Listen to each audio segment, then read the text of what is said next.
Good morning, beloveds.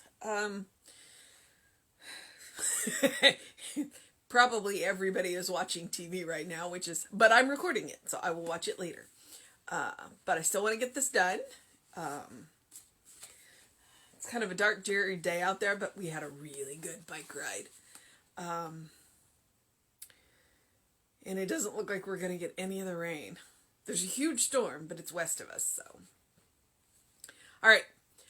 It is January 20th. Our title is I Accept the Heritage of Happiness. Thou wilt shew me the path of life. In thy presence is fullness of joy. At thy right hand there are pleasures forevermore. That is Psalm 16:11. We should daily feel a deeper union with life, a greater sense of that indwelling God, the God of the everywhere within us. When we speak to this mind, we have sown the seed of thought in the absolute and may rest in peace. Nothing in our thought about God should produce sadness or depression.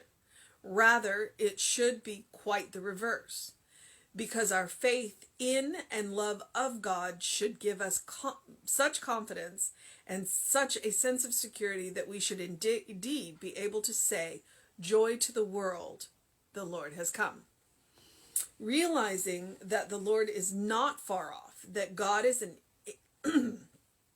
inward, intimate presence closer to me than my very breath, I affirm that there is nothing in me that can doubt this presence or limit the power of good. There is nothing in me that can separate me from the love of God, and I accept the joy of living in the very midst of it. The divine presence leads me on the pathway of peace. It directs my thoughts, my words, and my actions into constructive channels of self-expression. It unites me with others in love, in kindness, and in consideration. Today, I accept this action gracefully and realize that it brings into my experience everything necessary to my happiness. Knowing there can be no good to myself alone, for God is in all people, I affirm for others that which I accept for myself. All right. So,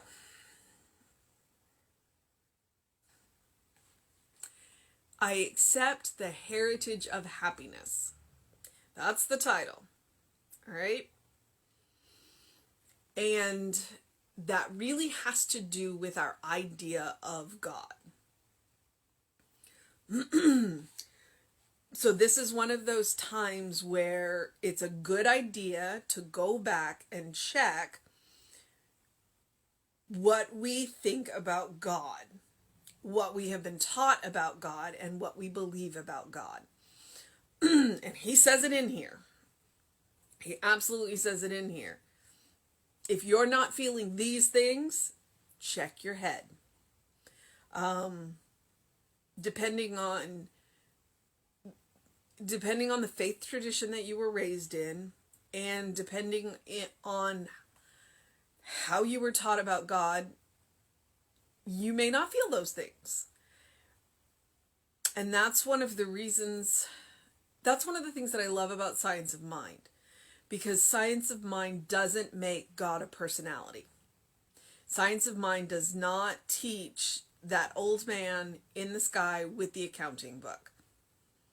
That's why Science of Mind teaches the patterning intelligence. That's why Science of Mind teaches the creative impulse, the divine mind, the mind back of everything, the law being impersonal, that there is no judgment in God because there is nothing outside of God. And that all the illusion that we use to judge is the separation of illusion that we use to judge is just that. It's an illusion. God is not capable of that. that is why we teach that the most powerful form in the universe, in all of existence, is love. And that nature trends towards creation. And that really is what Ernest believed. And that really is what we believe. That we do believe in the good. That we do believe that we trend towards good. And that when we are cooperative with that divine nature, everything is possible. And when we get out of that nature, we get in our own way. All right. So the Bible quote, I'm going to translate it a little bit because shooeth,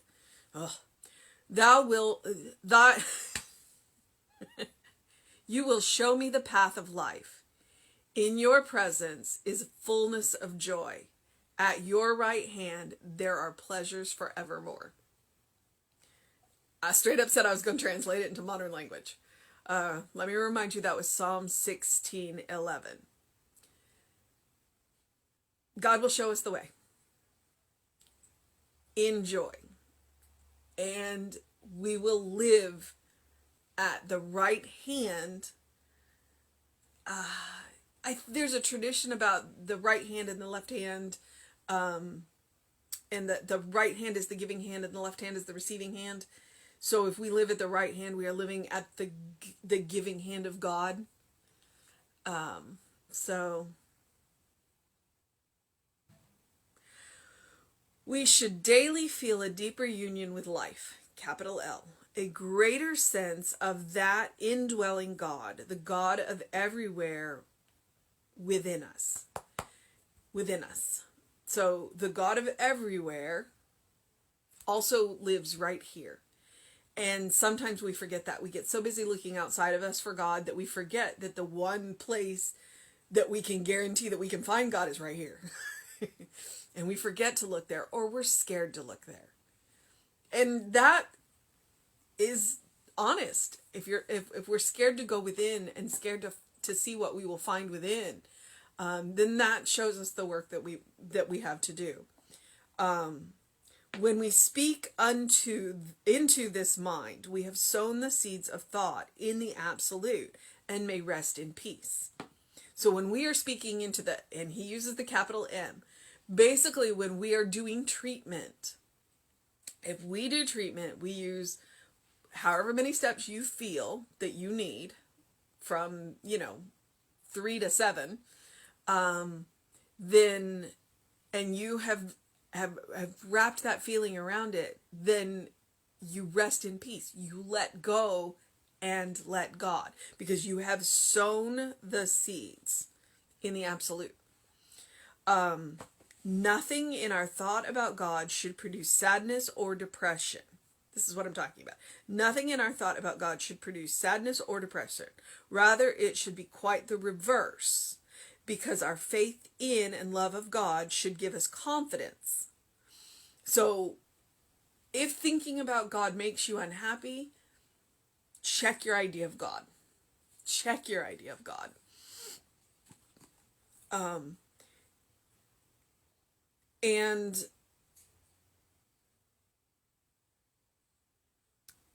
Okay, so because our faith in and love of God should give us such confidence and such a sense of security that we should indeed be able to say, "Joy to the world, for the Lord has come."